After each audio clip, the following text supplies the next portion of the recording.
الرحمن الرحيم. الحمد لله رب العالمين، والعاقبة للمتقين ولا عدوان إلا على الظالمين، وأصلي وأسلم على نبينا محمد وعلى آله وأصحابه ومن اهتدى بهديه إلى يوم الدين.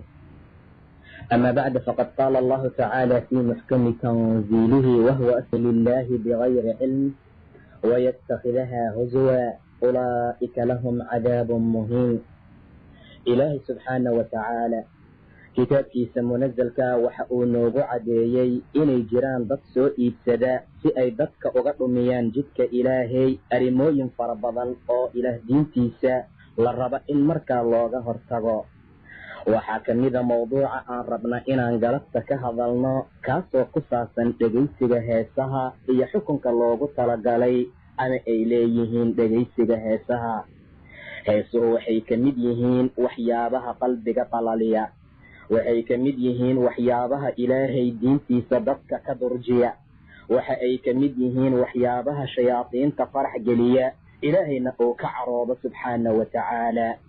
sidaa darteed waxaa loogu talagalay bulshada muslimiinta ah oo dhan inay iska ilaaliyaan kana fogaadaan heesaha iyo dhibaatooyinka ay leeyihiin. ilaah kitaabkiisa munazalka waxa uu ku yidhi: wa min annaasi man yashtarii, dadka waxaa ka mid ah qola soo iibsata oo gadanaysa lahwa alxadiidi, xadiid midka lahwiga ah, waxa lagu daahdaaho oo lagu maaweelo oo xadiid iyo sheeko ah ayaa ka mida dadka kuwa markaa ka dayac mushtara ama markaa soo iibsada liyudilla can sabiiliillaahi, si ay dadka uga dhumiyaan ilaahay jidkiisa.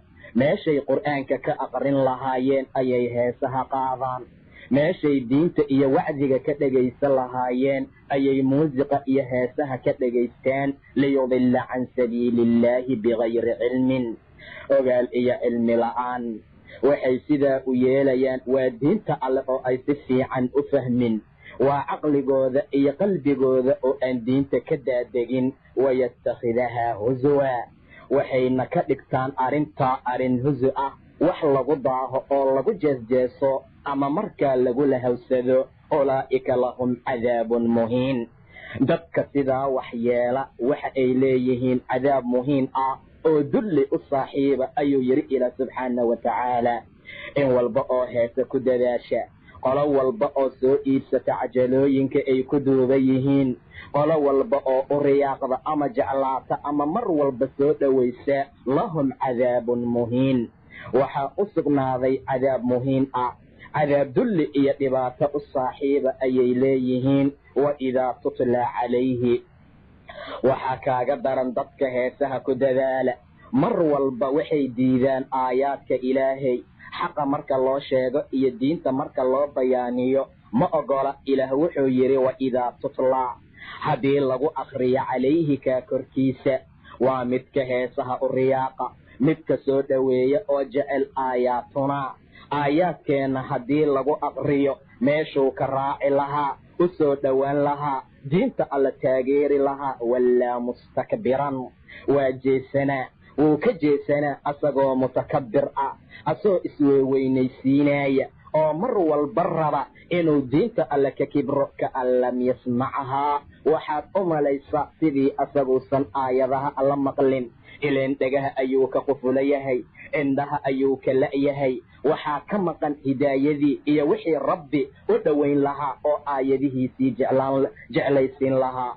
markastoo aayadaheenna lagu aqriyo wallaa mustakbiraa, waa jeesanaa oo diinta alla ayuu ka jeestaa, heesahow aada, axaadiista ayuu ka jeestaa, fanaaniintuu u riyaaqaa, nebiga sunnadiisa ayuu ka leexdaa, waxyaabaha ay fanaaniinta sameeyeen ayuu raacaa, rasuulka ayuu taariikhdiisa iyo sunnadiisa iyo siiradiisa baranin. laakiin abwaaniinta iyo fanaaniinta ayaa laga yaabaa ama badanba inuu wax badan taariikhdooda iyo waxa ay yihiin uu ku dadaalo. aayaad alla marka loo aqriyo wallaa mustakbiran, kaan lam yasmacahaa, waaba sidii asagoon aayadaha alla maqlin, kaanna fii udunayhi waqaraa, dhegihiisana inay ku sugan yihiin culays iyo dhegajig.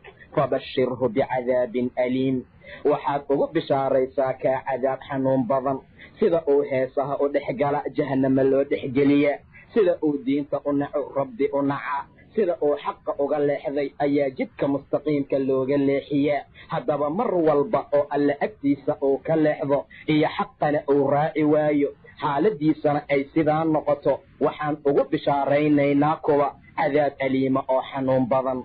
haddaba walaalayaal, aan iska ilaalina heesaha. mujtamaca maanta jira badankiisa waxay aad ugu dadaalaan ama ay raacaan waxa lagu magacaabo fanniga iyo heesaha. habeen iyo maalin ayay dadku ku dhex socdaan, meel walba oo la aado iyo meel kastoo aad joogto maanta waxa camimay waxa lagu magacaabo heesaha. sidaa darteed ayaa quluubta dadka muslimiinta badankoodu ay noqotay maanta heesahana ay ku noqotay sida nafsadda ay uga soo baxda iyo neefta oo kale. maca daalika waxaad arkaysaa jiilka muslimiinta ah ee maanta jooga inay noqdeen kuwa heesaha u riyaaqa oo raaca oo mabda ahaan u aaminsan waxa lagu hormaro oo ilbaxnimaduna inay tahay macnaha heesaha.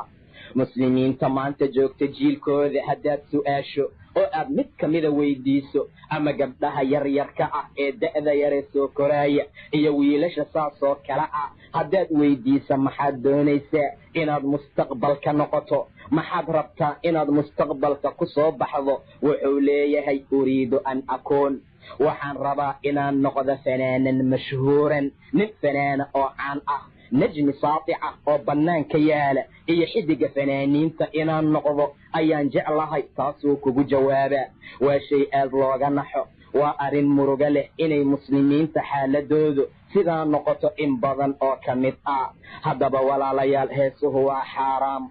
waxay ka mid yihiin waxyaabaha alla diintiisa qofka ka fogeeya.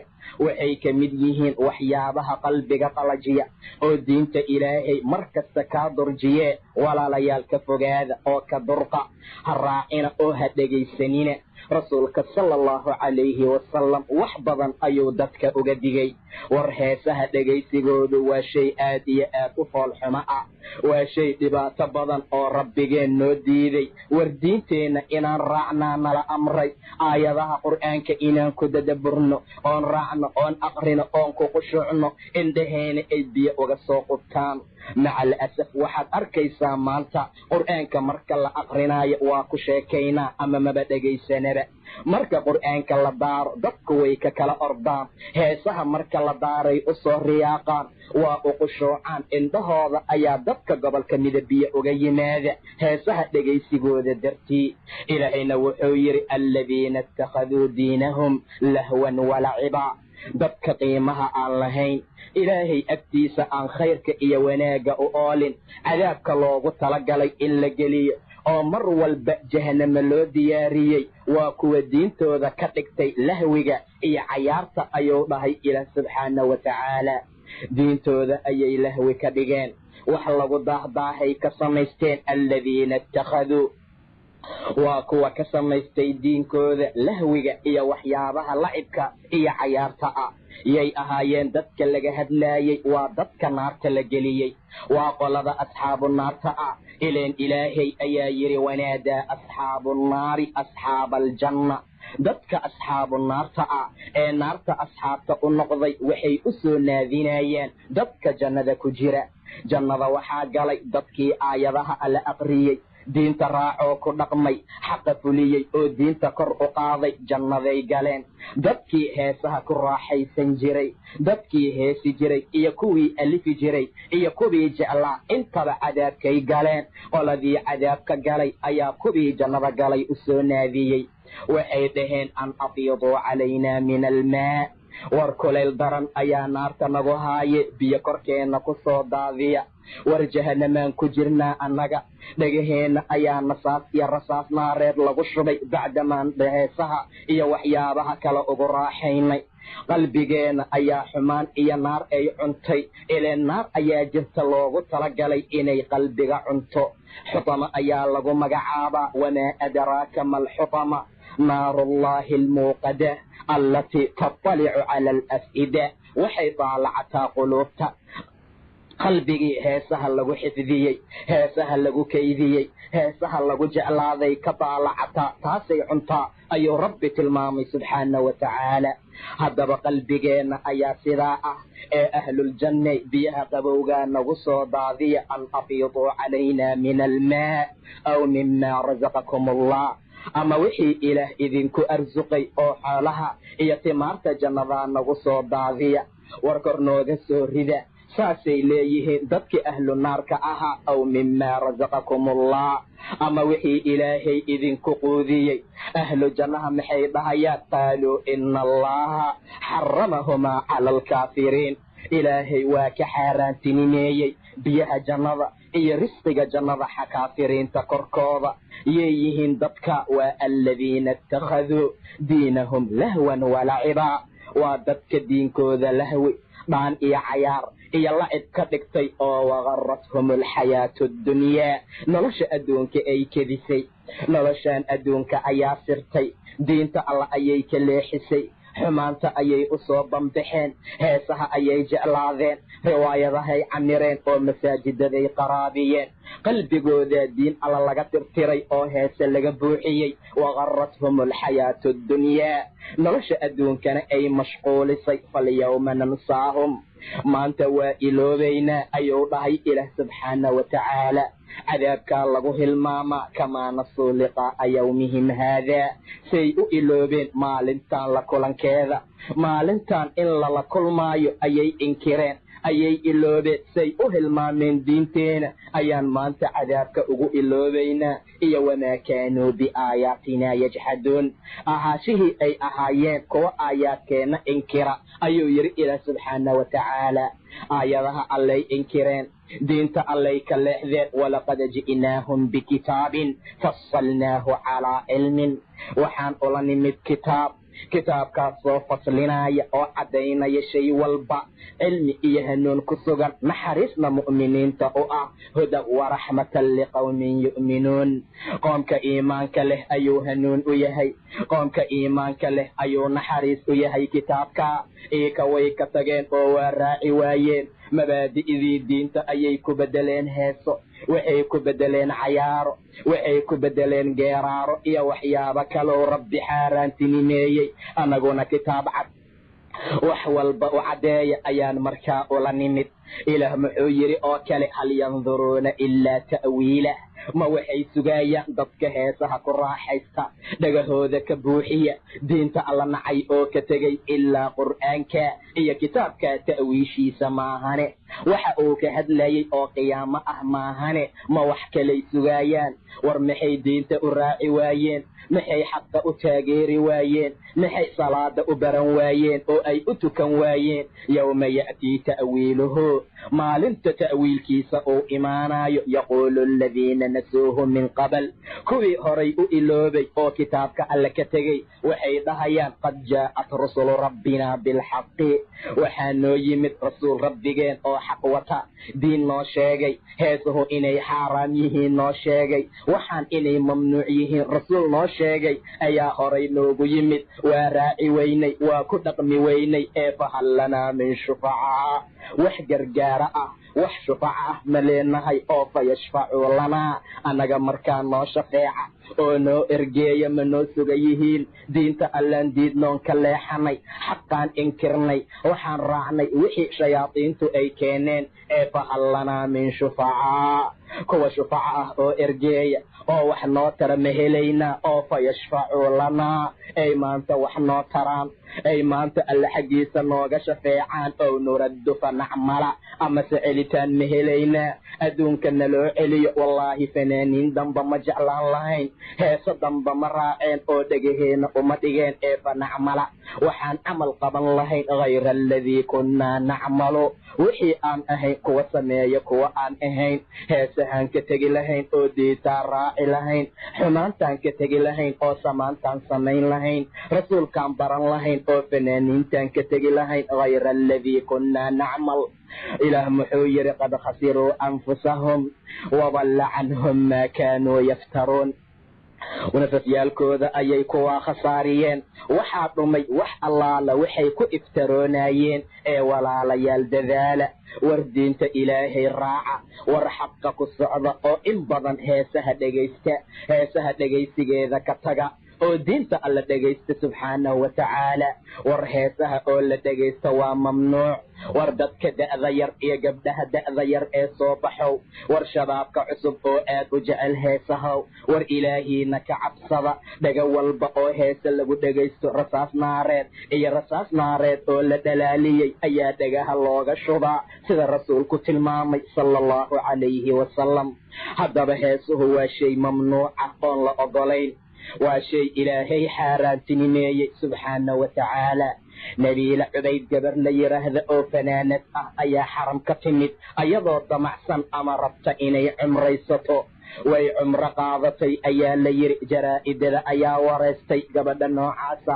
ee nabiil cubayd ah waxay weydiiyeen bacdamay cumro u timid oo ay rabta inay cumraysato maca daalika haddana ay cumradii qaadatay in qadiyada ama dhinaca heesaha ay jiraan arrimooyin qiimo leh oo u tilmaamaya ama u fasaxaaya inay markaa heesto ama se ay heesuhu xalaal yihiin arrin noocaasa iyo waraysiga ayaa la siiyey waxay tiri intaa ka gadaal qadiyada iyo arrinta heesaha waa arrin waadix ah oo sida qoraxda markaa u cad rasuulka alla ma ahayn ayay tiri mid kari kara ama awooday ama sakari kara inuu xaaraantinimeeyo heesaha iyo muusiga iyo waxyaabaha kale ee noocaas ah maca daalika ayay fatwo bixisay isla markii ayay jawaabtay waa jur'a iyo dhiiranaan ay nebiga ku dhiiran tahay xaaraan ma aha ayay tiri oo nebigu ma xaaraantinimaynin muusiqa iyo heesaha iyo waxyaabaha lamidka ah wahuwa aladii yaquul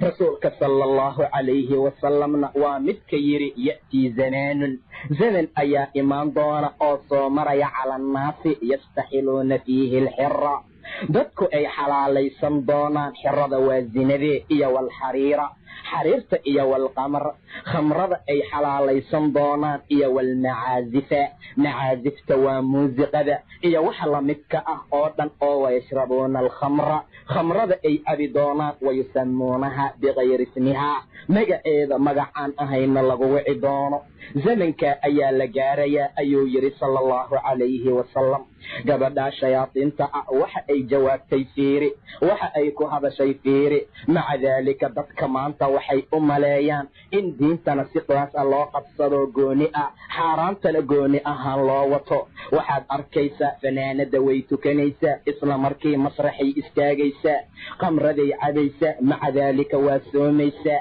arrimooyinka ayay ku socdaan haddaad weydiisood arrintaa uga hadasha waxay ku leeyihiin mar waa rabbige marna waa qalbigay xaalada noocaas ma ahe yaa ayuha aladiina aamanuu udkhuluu fi silmi kaafa war dadka iimaanka lahow islaamnimada soo gala ayadoo kaafa ah idinkoo wada jira ayadoo wada dhan ha raacina khuduwaadka iyo tallaabooyinka shaydaanku cadow ayuu idin yahay cadaawanimadiisu ay caddahaye wuxuu leeyahay waa ogahay ilaahay waxa uu igu leeyahay waan tukadaa anoo yar ayaan tukan jiray laakiin maa aqdar an asbir ma awoodi kara inaan ka sabro waxyaabaha muusigaan dhagaha ugu raaxeeyo waxyaabaha heesaha ah oo aan raba inaan qalbigayga ku dejiyo war heesaha qalbiga laguma dejiye dikriga allah qalbiga lagu dejiyaa dadka iimaanka leh oo watadma'in ay ku xasishay quluubtooda dikriga ilaahay alaa bidikri illaahi tadma'inu alquluub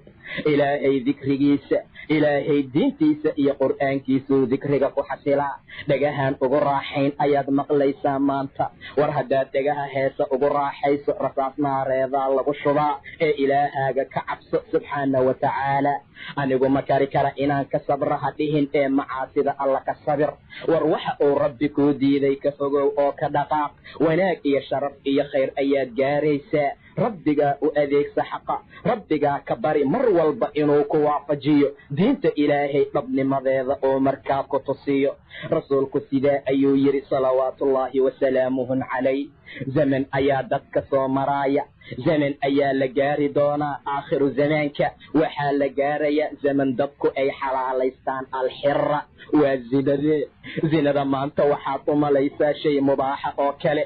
guryo ayay leedahay, calamo ayaa u taagan, magacyo dhowra ayaa loo bixiyey. xaaladda noocaasa waa xaaraam. aakhiru zamaanka dad noocaasa ayaa imaan doona ayuu yidhi rasuulka sala allahu calayhi wasalam.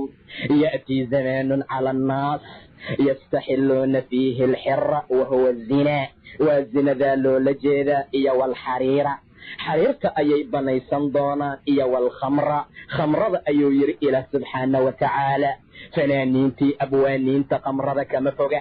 mar allaala marka ay jilaa yihiin oo waxyaabo ay jilayaan meelo ayay tagaan, hoteele ayaa la dejiyaa, dacaaro iyo waxyaabo xun ayay ku sameeyaan, khamrada ayay ku cabaan. arrimooyinka noocaasa waa xaaraam ee rabbigiina ka dhaqaa, rabbigiina u dhowaada oo xaaraanta iyo heesaha ka durqa.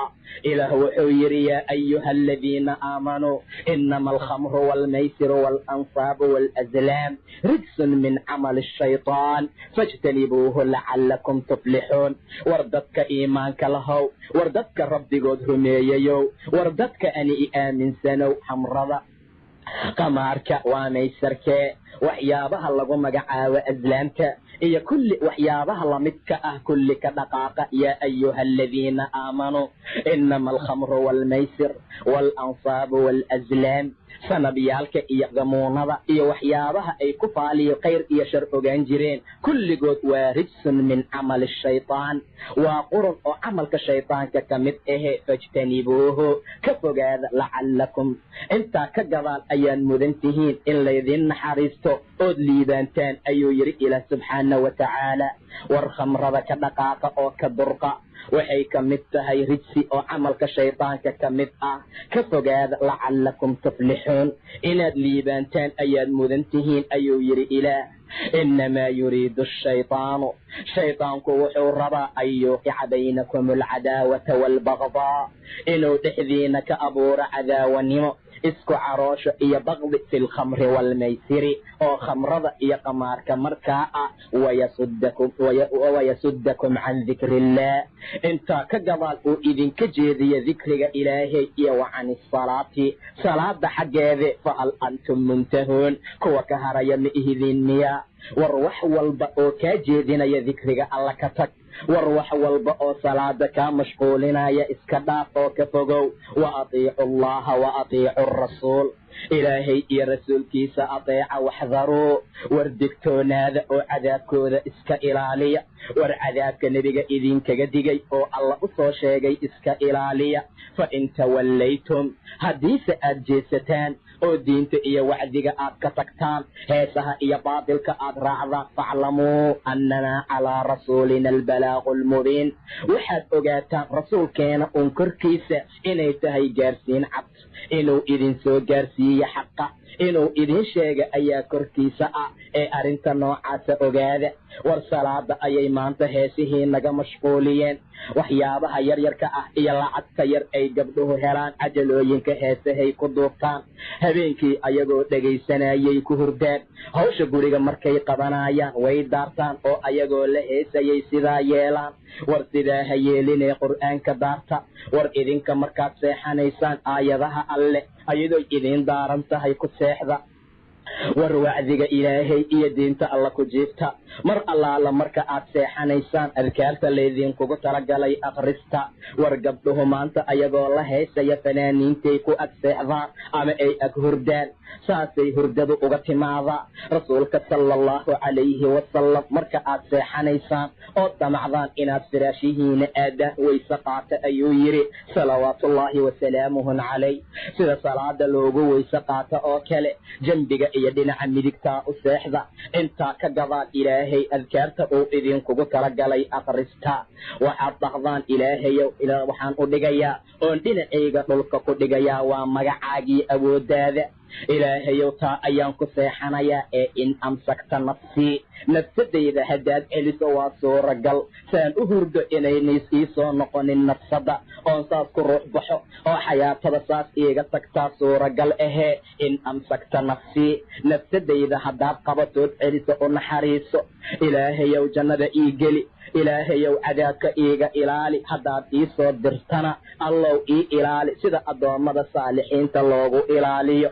ileen haddii waaga baryo ani banaankan aada suuqan mara meel walba ilaahayow heesaa ka daaran goobihii ganacsiga dhammaan heesaa ka wada daaran meelihii wax laga cadayay heesaa ka wada daaran allow ii ilaali nafsadayda haddaad soo dirto ilaahayow mid ku fidnooba ha iga dhigin saa ku ducaysta ayuu yidhi sala allahu calayhi wasalam nasiib wanaag heesaan ku seexanaa cajalada ayadoo inoogu jirta ayaan ku hurugnaa war ka warrama saas hadday xayaatada nooga baxdo saas haddaan ku dhimano rasuulka sala allahu calayhi wasalam aad iyo aad ayuu rabbi uga baryi jiray xusnulkhaatima iyo khaatimada wanaagsan ilaahay ayuu ka magangeli jiray suu-ul khaatima iyo khaatimada markaa xun war qof walba waxa uu caado ka dhigto ama uu mar walba ku socdo ayuu ku socdaa taas ayuu ku barbaaraa taa ayuu ku duqoobaa oo laga yaabaa inuu ku dhinto war rabbigiina ka cabsada oo qalbigiina heesaha ka bixiya war dhegihiina ha ku dhegaysanina walaalayaal diinta ilaahay qaata afa min hada alxadiidi tacjabuun qur'aankaad maad la yaabantihiin watadxakuuna walaa tabkuun ma ku qoslaysiin qur'aanka marka la aqrinaayo ma ku oynaysiin miya wa antum saamiduun idinkoo kaafiliin ah oo geeraaraya oo heesaaya oo diinta alla ka tegay war sidaa ha yeelina ee wasjuduu lilaahi wacbuduu rabbigiin caabuda ilaahay u sujuuda subxaanahu watacaala sidaa ku dadaala ayuu rabbina dhahay subxaanahu watacaala haddaba xaaladu waa sidaa caadaha ka dhiganina heesaha dhegaysigooda caadaha ka dhiganina ee ilaahiina ka cabsada subxaanahu watacaala arrintaasaa khayr iyo wanaag lagu gaaraa war haddaan badina dhegaysigooda haddaan badina inaan xifdino haddaan badina inaan qalbiga gashano waxaa suuragal ah xaaladaa inaan ku dhimanee ha yeelina war sidaa yaa la yeelin ileen qof walba waxa uu ka caado dhigto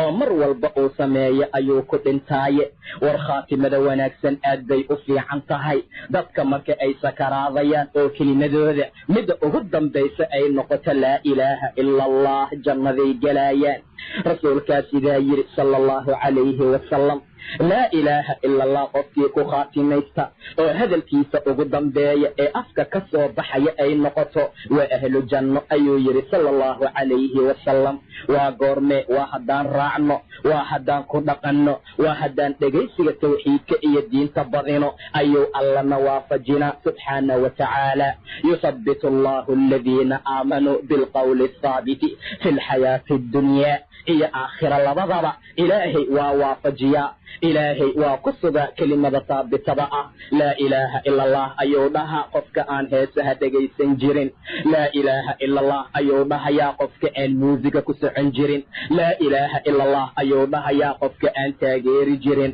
cabdullaahi ibni cumar oo socda maalin asagoo indhool ayuu soo socday ayaa la yidhi waxa uu soo maray meelay muusig markaa ka daaran tahay dhegaha ayuu faraha gashtay ilaa uu ka gudbay axadkii la socday ayuu yidhi weli ma maqlaynaa mise waa baaba'een markii loo sheegay inay go'day ayuu faraha dhegaha ka bixiyey dhegihiisa ayuu ka cabsanaa in rasaas naareed lagu shubo walaqad dara'naa lijahannama kafiiran min aljinni waalinsi jahannama ayaan khalaqnoon abuurnay waxaan u abuurnay wax badan oo jinniga iyo insiga ka mida ayuu dhahay ilaah subxaanahu watacaala wax badan oo jinniga iyo insiga ka mid ah ayaan jahannama u khalaqnay sababtu maxay tahay lahum quluubun laa yafqahuuna bihaa quluub ayaa la siiyo diintay ku fahmi waayeen ilaa heesahay ku fahmeen keliya walahum acyunun indha ayaa la siiyey oo laa yubsiruuna bihaa xaqa iyo diinta ay ku arki waayeen ilaa fanaaniinta iyo jilayaasha maahane walahum aadaanun dhaga ayaa la siiyey oo laa yasmacuuna bihaa ay dhagaha wax ku maqli waayeen oo diinta ay ku raaci waayeen ilaa inay heesaha ku dhagaystaan maahane ka warama kuwaa xaaladooda ulaa'ika kal ancaam waa xoolo oo kale ayuu yidhi ilaah subxaanahu watacaala bal hum adal ayagaasa ka dhumid badan xoolaha ileen xooluhu heesaha ma dhegaystaan cajalooyinka heesaha sooma gataan rabbigood ayay caabudaan rabbigood ayay u tasbiixsadaan wa in min shayin ilaa yusabbixu bixamdi rabbigood ayay u tasbiixsadaan walaakin laa awoodi waayeen sida xoolaha oo kale inay noqdaan. xataa haddii xoolaha oo kale ay ahaan lahaayeen way ka fiicnaan lahayd oo alle wuxuu raacsiiyey bal hum adallu ayagaa ka dhumid badan ulaa'ika hum alghaafiluun waana kuwa markaa ilowsan diinta allay ilowsan yihiin xaqa ayaysan raaceen oo aysan ku camal falayn. walaalayaal dadaala oo heesaha qurunkooda iyo waxyaabaha alla uusaa u xaaraantinimeeyey ka dhaqaaqa. war si fiican ugu dadaala si ilaahay idinkugu suga diinta oo laa ilaaha ila allah markaad dhimanaysaan oo idinkugu suga adduun iyo aakhirada. adduun waxaa loola jeedaa ayaa la yidhi waa sakaraadka agtiisa. aakhirana waxaa loola jeedaa waa marka qabriga la galo oo markaa su'aalooyinka la weydiinayo. wayudilu allahu alظaalimiin ilaahay dhaalimiinta waa dhumiya oo waa ka dhumiyaa tawxiidka. war gabdhahow ilaahay ka cabsada. war joojiya heesaha iyo cajalooyinka aad maqrib walba wadataan oo aad kala amaahsanaysaan ood kala qaadanaysaan ood soo ijaaranaysaan. joojiya oo ilaahay ka cabsada. gabar ayaa jiri jirtay aad iyo aad heesaha u jeclaan jirtay. mar walba heesaha ayay dhegaysan jirtay. mar walba heesaha ayay samaysataa. waxay daarataa cajalooyinka heesaha. fanaan ma jira ilaa way xifdisay magaciisa iyo meesha uu ka yimid iyo goorta uu curintaa iyo waxyaabaha sameeyey. hees ma jirta ilaa laxankeeday taqaanaa. waxyaabaha iyo sida looga laxmiyo ayay taqaanaa dhammaan. aad iyo aad ayay u jeclaan jirtay. kushiinka markay ku jirto ama madbaqa ayay heesaha qaadaa ama daarataa. guriga markay xaaqaysay samaysaa. waa in badan oo gabdhaheena ka mida sida ay maanta yeelaan. akhiiran iyo gabagabadii ayaa gabadhii sakaraadka ku soo xaadiray. waxaa la gaaray waktigii ajasha. camal fiican inay samaysataa fiicneed ma samaysanin. rabbigeed inay wax u horumarsataa fiicneed uma horumarsanin. rabbi ayay nacdo fanaaniintay jeclaatay. qur'aankii kalaamka allay nacday. heesahay jeclaatay. fiiriya sida alla ku abaalmariyey subxaana wa tacaala. gabagabadii ayaa lagu abaalmariyey in sakaraadkii soo xaadiro. dadkeedii ayaa u soo aruuro meeshaa laysugu yimid. culimadii ayaa timido waa ag fadhiisteen. kelimada tawxiidkaa loo laqimo. waxaa la yidhi laa ilaaha ila allah dhe. ayaduna waa kari weysay. laa ilaaha ila allah qofkii ku camalfali jiray oo raaci jiray oo yaqaana macaanideeda iyo shuruuda ay wadataa ku celceliya marka uu sakaraad yahay. amaa axad heese ka caado dhigtay. filime iyo aflaan ka caado dhigtay. riwaayado iyo ku sheertooyin ka caado dhigtay iyo inuu masrax mar walba gala uu daabado. laa ilaaha ila allah see u dhaha waa waxaan suuragal ahayn. gabadhii waa sakaraad oo nafteedaa la soo aruuriyey. jilbaha laysugu keeno waa laga soo qaaday. ma kari karta inay rikoor dambe heese ku dhegaysato. ma awoodi karta inay mar dambe baxda ay siiriyaha ka soo qaadato cajalooyin heesa ah. maanta wixii ka dambaysa adduunkay ka rawaxaysaa. aakhiray u socotaa. maanta wixii ka dambeeya rabbigeed hortiisaa la geynaa. maanta wixii ka dambeeya dhibaato fara badan ayay la kulmi doontaa. laa ilaaha ila allah dheh ayaa la yidhi. laa ilaaha ila allah ayaa agteeda lagula celceliyey. ileen horay ayay u dhihi weysay ayadana. maca daalika askeeda waa kari waayey. kelimada tawxiidkaa askeeda waa soo qaban waayey. dadkii meesha goobjooga ka ahaa ee xaadiray waxay dhaheen afkeeda waxaan ka weynay hadal aan ahayn. labadii walaalo ah ninkii lacag leh ayaa weyn. sidaa ayadoo dhahaysay xayaatada uga baxday. waa suu'ul khaatima. labadii walaalo ah kii lacag lahaa weyn ayay ku celcelinaysay. taasaa diin u ahayd. nafta ayaa uga baxday. ayadoo heesaysa ayaa la dhaqay. ayadoo heeskaa afkeeda ku dambeeya ayaa la qaadoo qubuurta loo daadihiyey. ayadoo afkeeda uu ku dambeeya heesaha ayaa qabriga la dhigay. ayadoo heesaysaana laga soo bixin doona waciyaadu billaah. sidaa darteed ayuu rasuulku yidhi qof kasta waxaa lagu soo bixiyaa calaa maa maata calayhi wixii uu ku kor dhinta dushiisa. war walaalayaalow idinkoo heesayaa laydin soo bixinin ee heesaha joojiya. qalbi madoobaad ayuu leeyahay. qalbiga diin alle iyo heese islama galaan ee aad iyo aad u dadaala oo rabbigiinka cabsada. ilaahay asagoo noo tilmaamaya khatiirada iyo khatarta heesaha ay leeyihiin. dhibka iyo mashaakilka heesaha ay leeyihiin iyo sida uu nooga digayo fiiriya. allah subxaana wa tacaala kitaabkiisa munazalkaa waxa uu ku yidhi waashucaraa'u yattabicuhum fanaaniinta abwaaniinta iyo kuwa heesa intaba waxaa raaca kuwa qaawinta ah. kuwa dhunsan ayaa raaca ayuu yidhi ilaah subxaana wa tacaala. waa shaaciriinta وأبوانين وهيسايا ياشا كوا باذي يسن شياطين أيا راعة intaa ka hor ayuu alla noo tilmaamay subxaana wa tacaala rasuulka waxyaabaha uu sheegaayo iyo waxyaabaha uu la yimid inaysan fanaannimo iyo shicir iyo waxyaabo kale ahayn ilaah wuxuu yidhi qaryo ma halaagin ilaa lahaa mundiruun kuwa diga ayay lahaayeen dikraa wamaa kunnaa dhaalimiin digniin ayaa la siin jiray waa la waanin jiray anaguna dhaalimiin manihin wamaa tanazzalat bihi shayaaiinu wamaa yanbagii lahum wamaa yastatiicuun mana awoodi karaan mana u habboona ayuu yidhi ilan maqalka ayay ka culus yihiin rasuulkii allow ilaahay micigiisa alla kala ha yeelin falaa tadcu maca allaahi ilaahan aakhara ilaah kala ha samayn ilaah alla aan ahayn hala imaanin oo fatakuuna min almucadabiin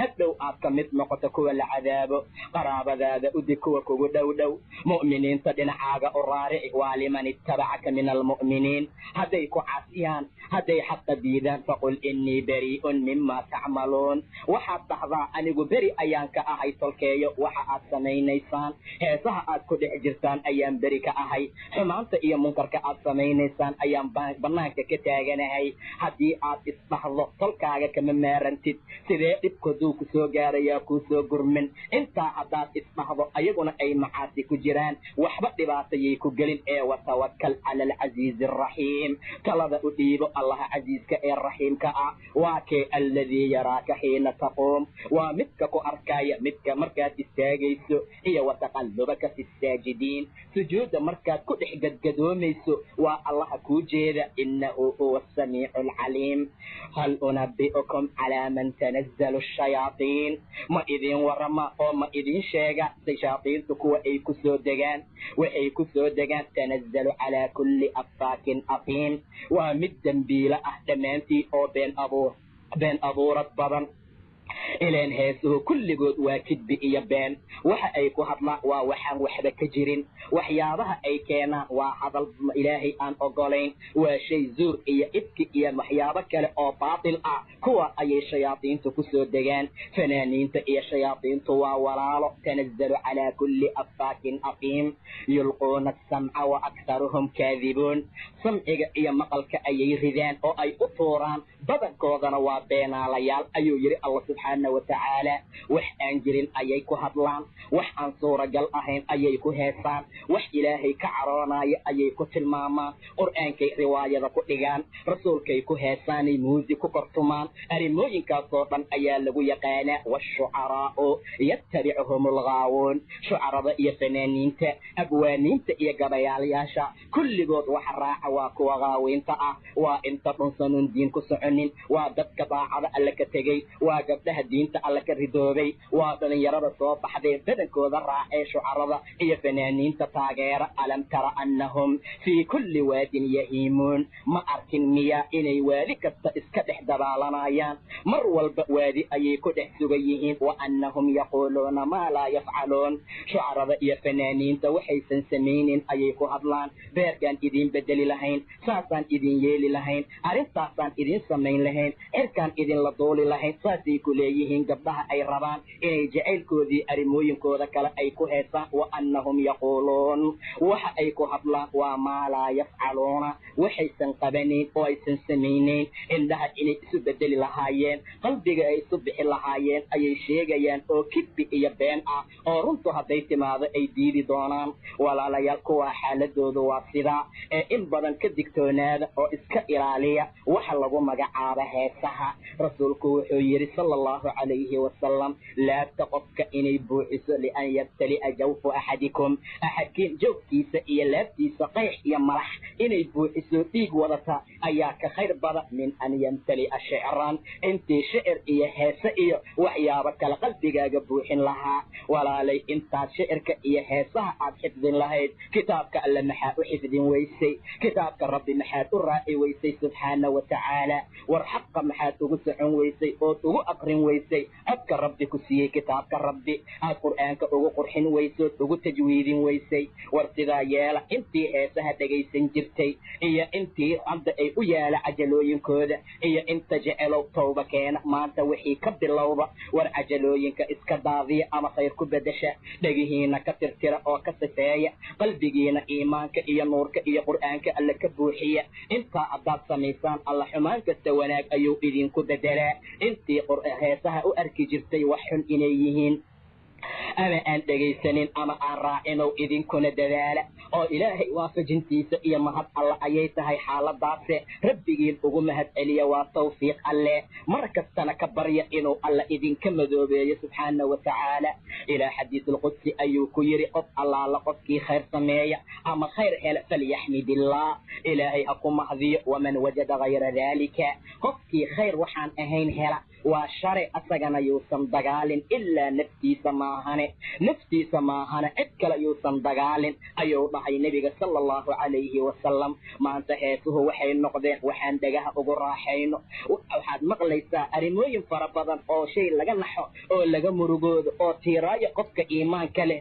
ama qalbigiisa wax yar oo iimaana ku jira wax uu ka qoomameeya ama uu ka xumaada markaa ah waxaad maqlaysaa ama aad lagu dhahayaa ama qasab lagaaga dhigaa inaad heesaha dhegaysato inaad muusiqa dhegaysato waxaad nala dhegaysataan ayaa maqlaysaa oo lagu dhahaa muusiqadii macaanid muusikadii kidaa ahayd iyo arrimooyin noocaas ah war muusiq macaan nebiga nooma tilmaamin war waa shay xumaan ah oo baatila oo xaaraan ahee ka dhaqaaqa war wax badan ka fogaada oo ilaahayna ka barya aanana ka barina inuu rabbi ka tirtira koonka iyo sida maanta uu u batay inuu ilaahay u baabi'iyo subxaana wa tacaala waxaad maqlaysaa hobaladii codka fiicnayd lahayd heesteeda qiimaha badneed nalagula raaxaysto oo sidaa yeela goorma hobalada codkeeda wax fiican noqday war kalaamka alla muu ka qiimo badan yahay dhammaan waa wada fadhiisanaa waa u riyaaqnaa waxaad samaynaysaa dadkiiad arkaysaa oo isdhaqaajinaya oo khushuucaya oo waxyaabo badan samaynaya gobol indhahooda biyo uga soo qubanaya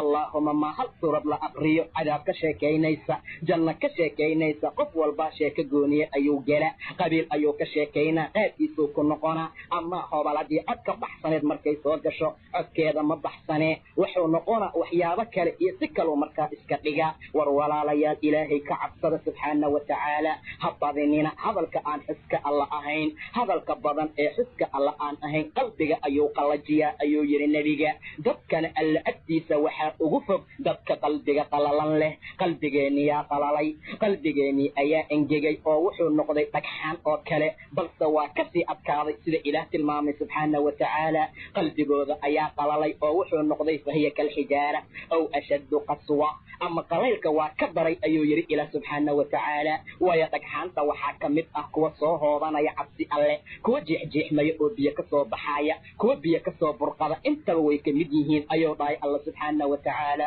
haddaba maxaa heesaha aan ugu khushuucnoon qur'aanka ugu khushuuci weynay dadka qur'aanka miyaysan ku tadabburin afalaa yatadabbaruuna alqur'aan am calaa quluubin aqfaaluhaa qalbiga may ka qufulan yihiin ayuu dhahay alla subxaana wa tacaala hoos miyuu qur'aanka u geli la'yahay war gaaladaa ugu wacan waxay damceen inay muslimiinta qur'aanka ka siidaan 3 waxyaabood intay muslimiintu haystaan ayay dhaheen yuhuudda maray shireenay baarlamaankooda isugu yimideen lagama guulaysan karo ilaa in laga tirtira maahane midda koowaad waa jumcaha iyo salaada jimcahay dhaheen intay ku dhegan yihiin kama guulaysan karno midda labaad waxay dhaheen kacbada inta ay taalo kama guulaysan karno midda saddexaadna qur'aanka iyo kitaabka qur'aanka intuu yaalo saddexdaa intay muslimiintu ku dhegan yihiin annagu manihin kuwa markaa ka guulaysan kara inay weerar ku soo qaadaanna way awoodi waayeen intaa ka gadaal ayay dhaheen kitabaha qur'aanka aan soo aruurino dhammaan aan gubno waxyaabo kale aan ku samayno mid caaqilo ayay kamida ayaa ku jiray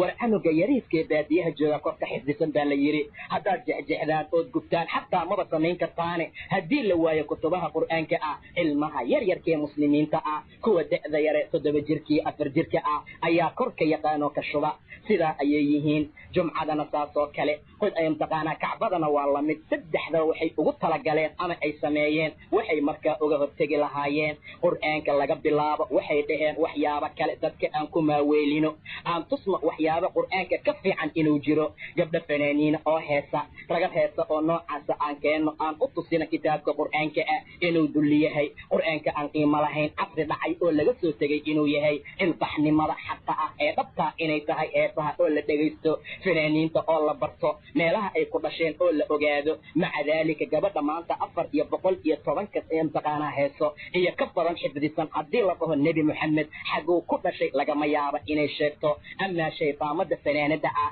ee heeskeeda ay xifdisan tahay waxa laga yaabaa inay taariikhdeeda kaaga waranto meesha ay ku dhalatay halka ay joogto waqtiga ay fanka soo gashay wixii oo dhan ay taqaana rasuulkii Allah ayaa laga soo leexiyay iyo quraanka waana mabda ay yahuudu markaa ka dambayso kacbadu waxay dhaheen aan u kala qaybino kooxooyin siyaabo kale aan u tusino baasaboorooyin iyo waxyaabo kale aan tusino oo dadka lagu kala farqiyo oo lagu kala geegeeyo ilaa in badan ayaad arkaysaa maanta kacbada intay xad u yimaadaan dhahayo ilaahay ma nagu soo celiyo subxaanahu wa ta'ala sida loo galo oo dadka meesha jooga ay u galayaan darteed xaaladana waa waxyaabo yahuudu ay ka dambayso maxaa soo haray jumcadii ayaa soo hartay filim walba iyo hees walba oo macaan waxa la sameeyaa sida macaanka ay ku tilmaamayaan ayaga habeenka jumcaha soo galayo waxaad maqlaysaa caawa bacdanay jumca tahay waxaan ugu talagalnay riwaayadii qiimaha badnayd heesii hiblaaye ahayd fanaaniinta ay ku tilmaamaan inay u qiimo badan yihiin haddaysan ka toobakeen naartay ku weynaan doonaane inay yihiin kuwa loo bandhigo maca daalika habeenkii oo dhanaa heesaha lagu soo jeedaa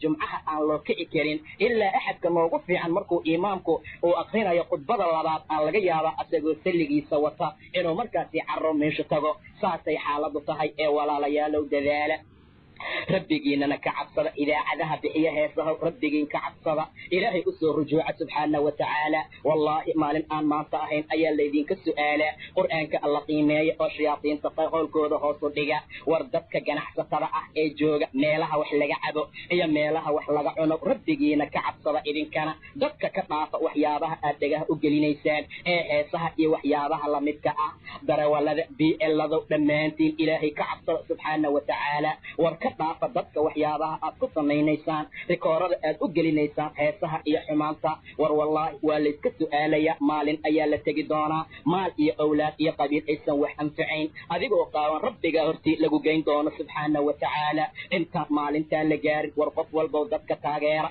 oo diinta ku taageero ku saacida war dadku waa inay ducaad noqdaan qofka diibitada jooga ama meelaha wax laga cabo asagoo shaqadiisa ku jira ayuu daaci noqon karaa war cajaladaha xaqa ah ama diinta ka hadla qof kasta oo kuu soo gala haddaad u daarto waxay tahay adigoo shaqadaada ku jira dacwadii gudatay war qofka baabuurka wadow adigana saasoo kale in allaala inta kuu soo raacday rakaaba mar allaala markaad u daarta xaqa iyo diinta iyo aayadaha ilaahay iyo qur'aanka iyo wacdiga adoo shaqaysanaya oo adduunkaaga kasbanaya ayaa dadkii ugu yeertay dacwada laba ajir ayaad ku heli doontaa iyo ka badan intaa laakiin ka warrama habeen iyo maalin haddii heese ay noo saaran yihiin war nasiib xumida maantana haysata qur'aanku waxaan u aaminsannahay keliya in wax lagu furto oo lagu gabagabeeyo keliya idaacadaha gobolka mida fiiri qur'aankay ku furtaan waana lagu khatimaa inta u dhaxaysana shayaatiin iyo shaytaan iyo faasiqiin iyo fusaaq ayaa kulligood ka haysta oo waxaan wax ka jirin oo dadka xumaanaag aan u ahayn oo khayr aan u ahayn oo janno aan u horseedayn cadaab aan ka difaacayn qabriga waxay ku nabadgeli lahaayeen aan looga sheegeen ayay noqonaysaa bacdana subax wanaagsan ay tahay lagu leeyahay waxaan ku furfuranaynaa aayadaha alle markay dhamaadaan ayaa lagu leeyahay Allah nagu anfaco waxaan u jileecaynaa ama aan aadaynaa dhankii sugaanta dhankii heesaha tabacnaa wax noocaas oo kale maxaa walaala ka dhigay qur'aankii heesaha walaala ma ahayn culimada iyo fanaaniinta maxaa walaaleeyay sheekii ayaa ka baxo wacdiyay hiblaaye iyo hobaladii heesiisana way ku xigtaa subxaanaka yaa ilaahay warsaad hayeelina walaalayaal wax badan ilaahayna ka cabsada oo xaqa ku socda oo diinta ilaahay sidaa yeela haddaad xaqa iyo sida uu yahay aad u fulisaan una raacdaan wanaag ayaan adduun iyo aakhira ku gaari doonaa. haddaba dadku waa inay sidaas sameeyaan. dadku waa inay khayrka iyo wanaagga badiyaan, ayna ka tagaan arrimooyinka alle ka xaaraantinimeeyey subxaana wa tacaala. wa min annaasi dadka waxaa ka mida man yashtari lahwa alxadiidi, mid iibsanaya ama iibinaya xadiidka iyo waxyaabaha lagu daahbaaho ee laqwiga ah ee xumaanta ah, ayuu yidhi ilaah subxaana wa tacaala. heesaha qofka ka ganacsada oo ka bayac mushtaraka dadkiisu waa xaaraam. qofka soo iibsanaya oo dhegaysanayo ilaahay ka cabso. haddaadan ka cabsan iskala dhaafin, u diyaar garow rasaasta iyo dhacaanka iyo waxyaabaha kale ee naarta lagugu talagalay ee alle uu kuu sameeyey subxaana wa tacaala. dadka ayagu taageera oo jecelow idinkana ilaahiina ka cabsada. heesihii maanta waxay noqdeen hanuunin, waa sida ay gaaladu rabeen. qur'aankii maanta wuxuu noqday wax dib u dhac iyo khasaara dadka ku abuura. adduunka waxa kurbada iyo welwelka ku haya dadka qur'aanka haysta inay yihiin. waxaad maqlaysaa hobolladii hanuuninta. hobolladii hanuuninta maxay wax ku hanuuniyaan? waa heeso, waa majaajilooyin, waa waxyaabo kale, waa niman iyo naago isdhexbooda, waa gabdho caariyaadoo masraxa soo hor istaaga. waase taasaa waxay noqotay hanuuninteenii. dadkiina hanuunin lahaa ayaa sidaa noqday. ilaahu maanta xaggee hanuun ka raadsanaa? ilaahu adduunka maanta fitan iyo dhibaato ayaa badatay. rabbiyow maanta fitantii ayaa aad iyo aad u badatay. waxaa la gaaray zamankii la maraayey ama zamankii la tilmaamay oo qofku intuu arlada korkeeda fadhin lahaa inuu hoosteeda ku jiro ay ka khayr badnayd. rasuulku wuxuu yidhi zaman ayaa la gaari doonaa qofka uu soo baxo uu ku wareegsado qabri nin ku duugan yahay, uu yidhaahda halaagaygiiyaaw shalaytadayday ninka meeshaan ku jira oo kale maxaanuu ahaan waayey. kama aha ninka meesha ku jira wanaag iyo janno uu haysto, weli ilaah uu ahaa kama wado, wax kale ma aha, laakiin waa fitan uu ka cabsanaayo. fitantii ayaa maanta badatay. zaman ayaa la gaari doonaa xalaashu ay xaraam noqon doonto, xaraamtuna ay xalaal noqon doonto, ayuu yidhi sala allahu calayhi wasalam. zaman ayaa la gaari doonaa dadku aysan u kala aaba yeelin awa min xalaalin awa min xaraam. waxaan xalaal miya mase waa xaaraam, balse raadinay say gacantaada ku soo gashaa keliya. maanta riyaal walba iyo doolar walba iyo shilin walba sidii gacanteena kusoo geli lahaa waa u raadinay. heesa ha lagu helo, xumaan ha lagu helo, baatil ha lagu helo, xaaraan ha lagu soo kasbo, laakiin cid raadinaysa raadi ahaashada alle ma jirto subxaana wa tacaala. maanta waxaa taala say gacantaadu wax kusoo geli lahaa. ilaahay weligiis yuusan raali noqon subxaana wa tacaala. arrinta noocaas ahna arrinna anfacaysa ma aha. abubakrin sidiiq ayaa wiil lahaa ghulaam ah. wuxuu u samayn jiray kharaaj ayaa la yidhi ama qaraab. maalin walba wax ayuu usoo qaraabi jiray. wiilkaa waxa uu keena ayuu iska cuni jiray. abuubakarna markuu u keena waa su'aali jiray oo wuxuu dhihi jiray xaggeed ka keentay? meeshaasaan ka soo kasbay, waa cuni jiray. maalintii dambe ayuu ghulaamkii baxay, waxbuu u soo kharaajay ama u soo qaraabay. qaraabkii ayuu u keenay. markuu u keenay ayuu cunay. abubakar maalintaa ma su'aalin radia allahu canhu. wiilkii ayaa yidhi abubakarow ma taqaanaa waxa aad cuntay? maya ayuu yidhi. markaasuu dhahay wuxuu ahaa intii aan adiga kuu imaan ka hor ayaan waxaan samayn jiray kihaanada, waxa lagu magacaabo ama kaahinnimada. dhulka ayaan wax ku dhigi jiray oo waa faalin jiray. saa darteed faalsigana ma aqaanin ee dadka waa qiyaani jiray. nin aan lacag ku lahaa ayaa jirta. maanta ayaan la kulmay oo aan ka soo qaatay kasabka aad maanta cuntay, kaas waaye. abibakar farta ayuu geliyey carabka ilaa dhanxaniga iyo dhuunta uu gaarsiiyey. wuxuu soo qayey uu soo mantagay ayaa la yidhi maa fii batni, waxa calooshiisa ku jira oo dhan. raalli ahaashuu raadinaa, naxariis allow dalbaa, jannada inuu helo raadinaa, naarta in laga badbaadiyo danaciisu yahay. anaguna maanta waxaa raadinayno ma aha raadi ahaashee, waxay tahay sidii wax loo heli lahaa in la helo. wixii rabbi raalli ku nahaa iyo wuxuu ku noqonin waxay raba ha noqdaano. waraadi ahaasha allah khayr badan, waridwaanun min allahi akbar. raadi ahaashada alle xaggiisa taala ayaa weyn oo wax kasta ka weyn, xataa jannada ayadaa ka weyn. ee rabbigiin ka dalba, aadna u dadaala, ilaahiinana ka cabsada. war waa inaan diinta alle ku dadaalnaa oo xaqa aan raacnaa, oon fulinaa, oon taageernaa. gabar masaariya ayaa jiri jirtay. aabaheed ayaa aad iyo aad ugu dadaalay sida ay ka sheekaysay. markaasay tiri wuxuu aabahan sameeyey aad iyo aad ayuu qur'aanka noo jeclaysiiyey. anigu waan xifdiyey ayay tiri qur'aanka kariimka, waana tifla. anigoo gabar yar markaa ah ayaan xifdiyey. aabahay ayaa nagu dadaalay oo qur'aankana xifdi siiyey oo markaa aad noo jeclaysiiyey. aabahayn ayaa sidaa yeelay tiri. maca daalika wuxuu dhihi jiray qofkii hal sadar oo qur'aanka ka mida xifdiya gurush ayuu markaa leeyahay.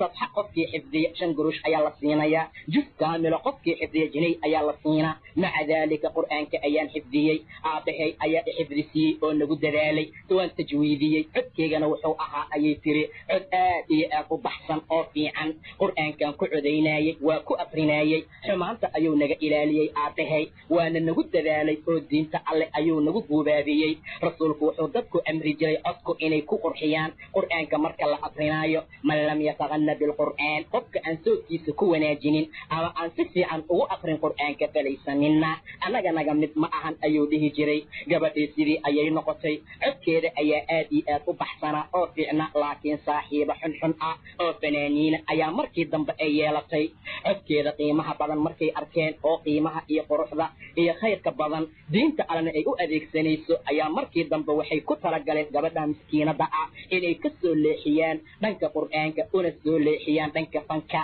إيا هيسها إيا أغنية ماشا إني أسو الليحيان أي كترقلين حقيقي وينكو قولستين سواناكسن أي أغو قولستين إلين مرول بصاحي بضحن حنكا إلا إسكا إلاليا أيا في عن رسولك وحيري قف والبقفك أو كصاحب دقنايها إسكافيريو فلينظر أحدكم إلى من يخالل قفك أو كخليل إيا صاحب دقنايو قفك وحو يشاء على مرعى وحو يشاء على دين خليلي صاحب الدين كيسو يشاء qof walba iska fiiri qofka aad ka saaxiib dhiganayso walaalay iska ilaali qofka aad ka saaxiib dhiganayso gabar heesaha jecel hala saaxiibin haddaad ahlu diin tahay ilaa inaad diinka u sheegayso rabta inaad ka soo leexisa maahane sidaa markaa ku soco fiiri gabadhan wixii ku dhacay intaa ka gada waxay ka soo leexiyeen ayaa la yiri waxyaabihii iyo qur'aankii iyo wanaagii ay ku jirtay waxayna u soo leexiyeen dhanka heesaha ilaa markii dambe mar allaala markay dhex timid ay iska bedeshay magaceeda إفراج الحسري أيا لديه جرى ياسمين خيام أي مجا إذا بحثتي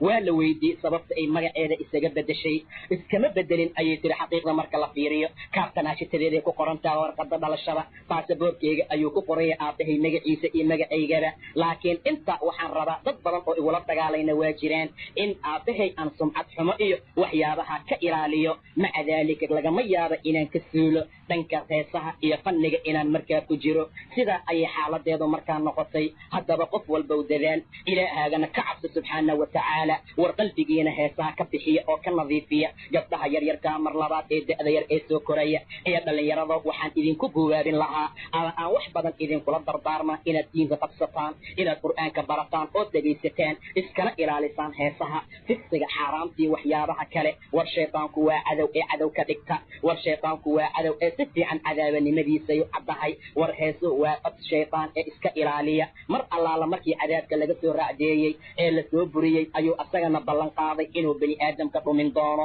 wuxuu yiri ilaahayow iiga warab midkaan aad dusheeda ka karaamaysay haddaad i dhib digta ilaa maalinta aakhiro la axtanikanna durriyatahu ilaa qaliila ilmihiisan dacyayn doonaa waa baadiyayn doonaa ilaa in yar maahane ilaah muxuu yiri qaala dahab faman tabicaka minhum bax qofkii ku raaco ayay ka mid ah fa ina jahannama jazaa'ukum jazaa'an mawfuura jahannama ballan noo ah abaalmar كامل واستفزز من استطعت منهم بصوتك في جسوء وقيل مثل صوت كريكة عسكايا وأجلب عليهم بخيلك ورجلك كرات أيال يرفضها إلغها صدايا وشاركهم في الأموال والأولاد الماء أولادي مالك الله قيبس وعدهم ولا يعدهم الشيطان إلا غرورا ويابا شيطان كيوبوهي سنة معهن إلا كذا معهن سوكي صالقوعا رواية هبلاتيستا هستي ناسا صوبح ذي إلا موابلا لو سميه هسا كي لبضكن إيا كده كي حالة صداءها ورصداء هيالين قرآن ونقن أسبدلين لا يأتيه الباطل من بين يديه ولا من خلفه